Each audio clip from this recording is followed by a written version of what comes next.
যাই হোক, আমাদের কাছে মনে হয়েছে যে এখানে রিটার্নিং অফিসাররা এক এক জায়গায় এক এক রকম নির্দেশনা প্রতিপালন করছেন। কোথাও কোথাও কেউ শক্ত অবস্থান নিতে পারছেন না, দৃঢ় অবস্থান নিতে পারছেন না, সেটা আমরা ওনাদেরকে তুলে ধরেছি।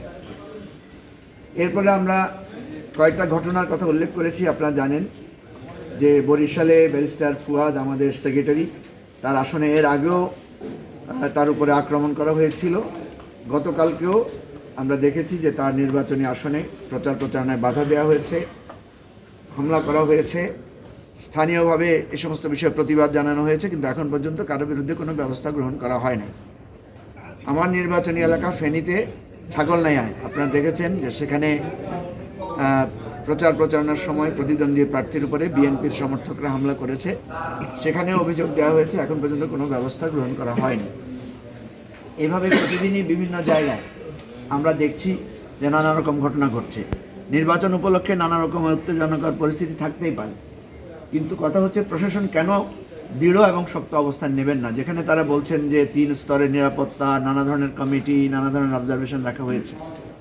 আমরা প্রশাসনকে বা নির্বাচন কমিশনকে দৃষ্টি আকর্ষণ করেছি যে সাফিসিয়েন্ট পর্যায়ে কেন্দ্রে সিসিটিভি ক্যামেরা, তারপরে আইনশৃঙ্খলা রক্ষাকারী নিবেদিত লোকদের যেখানে বডি ক্যামেরা থাকার কথা, সেগুলোর ব্যাপারে তারা যে রিকোয়ারমেন্ট দিয়েছিলেন সেটা যথাযথভাবে প্রতিপালিত হয়েছে কিনা এটা আমরা জানতে চেয়েছি।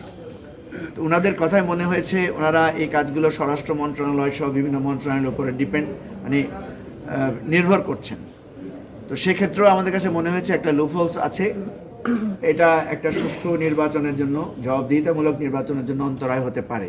আমরা কিছু পরামর্শ দিয়েছি যে লোকাল যে স্কুল কমিটি আছে, লোকাল যে ইউনো এবং জেলা প্রশাসকরা আছেন, সেখান থেকে হলেও কোনো না কোনোভাবে ফান্ড ম্যানেজ করে প্রত্যেকটা কেন্দ্রকে সিসিটিভির আওতায় আনা, প্রত্যেকটা বুথকে সিসিটিভি ক্যামেরার আওতায় আনা, এগুলো করার ব্যাপারে আমরা ওনাদেরকে পরামর্শ দিয়েছি।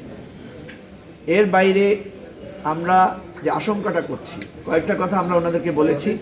একটা হলো যে আমাদেরকে কোনো কোনো ভোটাররা এসে বলে যে আমরা আপনার পক্ষে আছি, কিন্তু পাবলিকলি আপনার পক্ষে প্রচারণায় কার্যক্রমে অংশ নিতে পারবো না, কারণ এক ধরনের ভয় তারা অবলম্বন করছেন, এক ধরনের ভয় ভীতি অনুভব করছেন তারা, যে পরের সরকার কে আসে না আসে তাদের কাছে আমাদের একটা ভয় ভীতির ব্যাপার আছে।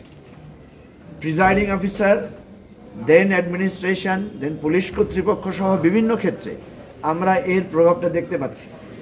আমরা নির্বাচন কমিশনকে এটা অবহিত করে বলেছি যে আপনারা যদি এই জিনিসগুলোকে ওভারকাম করাতে না পারেন, তাহলে এত কষ্টের বিনিময়ে, এত রক্তের বিনিময়ে আমরা যে একটা আশাপূর্ণ নির্বাচন, একটা চমকপ্রদ নির্বাচন বা উৎসবমুখর নির্বাচনের কথা বলছি, এটা দিন শেষে আমাদের কাছে মনে হবে যে এগুলো সবগুলো একটা বাগাড়ম্বর, এগুলোর ব্যাপারে আমাদের কোনো পদক্ষেপ নাই।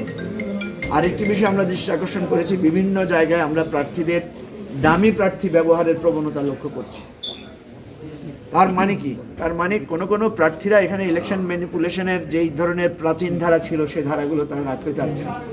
তো এই জায়গাগুলোতে আমরা সংবাদ মাধ্যমেরও সহযোগিতা চাইব, যে কোন কোন জায়গায় এ ধরনের আছে যারা হয়তো প্রার্থী হয়েছেন কিন্তু তাদের কোনো তৎপরতা নাই।